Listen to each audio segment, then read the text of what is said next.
November 25th, 2013. This is the SDO, or Solar Dynamics Observatory website. I'll put a link to it, guys. You've seen a lot of my videos that have the images of the sun here. Now, what they're doing for Ison, and this is kind of unique, is they are going to off-point the cameras. They're going to do it 3 times during the perihelion. They're going to, and notice, and I'm going to show you this, but notice they're giving us the different cameras here, the approach, then the perihelion as it wraps around, and then after that, and I'll show you in the third row, that they're going to show as it leaves. But see how they're going to, and they test run this on November 6th. This is what we're looking at. If you guys were watching the cameras kind of go crazy that day, they were seeing how far they could tilt it, keep everything in line. And so this is what they're going to do. Check this out. This is for perihelion. The first one you saw is the approach.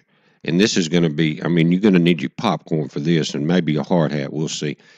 But you got this view, and then call the perihelion.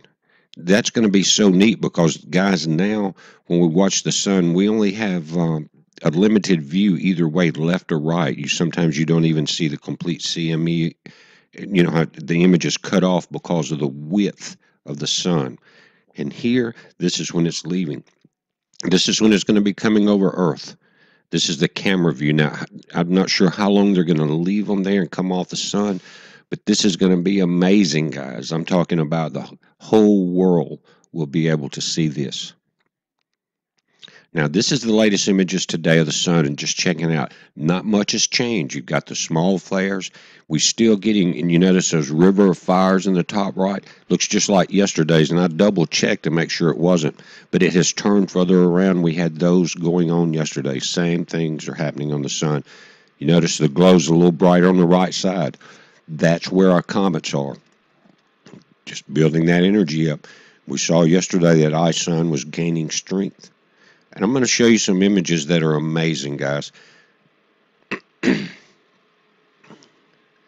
This is my favorite image so far from Ison. It's not that clear, but I'm going to tell you one. It's my favorite. You can see the pieces inside the nucleus. This is yesterday morning, just a few moments before sunrise. And Vince Victor over on from Southern California mountains facing east caught this. And he didn't use a telescope, he used a camera. Now, McNaught, this is a comparison to camera shots. McNaught in 2007, Ison, I've got 2012, excuse me, guys, it's 2013. But that's yesterday. Now, just look at that. Both are camera shots. I'm going to show you what McNaught did as it came around the sun, and it was not a sun diver. It came by the sun, and we were able to see it on the close telescopes, but it was by no means a sun diver. Now, when I pull this ground image up, this was taken with a Canon, I think a 250T, he said, and he only had a short window. You see the sun was rising there, but here's the details on it for you camera buffs. But he's saying it's 5 photos stacked on a Canon Rebel T2i. Carefully snapped 400 ISO. Now, that's both of his images. And he did a great job. But he was up early, and you see that sun coming up. Now, I took that and started to try to pull and do a close-up because I noticed that even on his image, the original one, you could see a fragmentation inside this. That's why I'm saying we're able to see fragmentation from the ground, guys, with a Canon Rebel. And you saw McNaught. Remember what they look like side by side.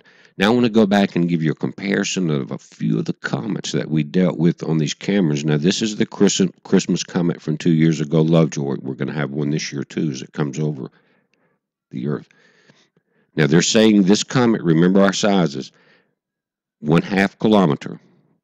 If we give them their 5K max, that would put Ison at 10 times brighter or larger than what you just saw Lovejoy do. Ison is also going to die behind the sun.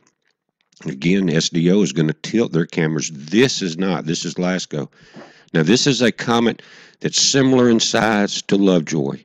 And you see what the electricity did to this. This was in 2002, like a fly swatter. Again, it was not a sun diver. It came more of a grazer, and maybe not quite, maybe a 300 or 400 meter comet instead of the 500 meters Lovejoy. But look at that, it almost knocked that thing out of sight.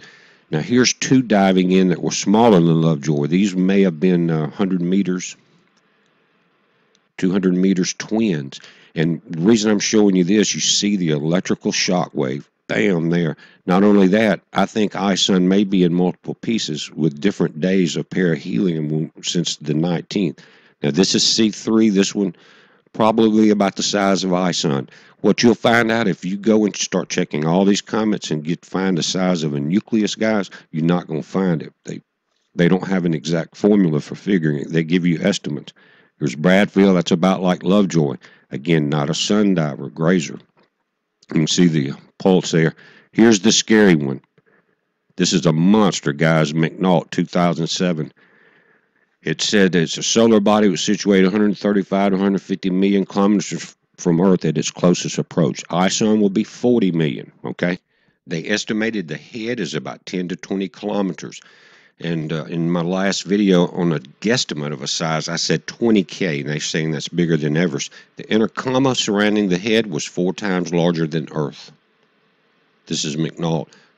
This is what it looked like from Australia, guys. We couldn't see it in the northern hemisphere. Look at that fan.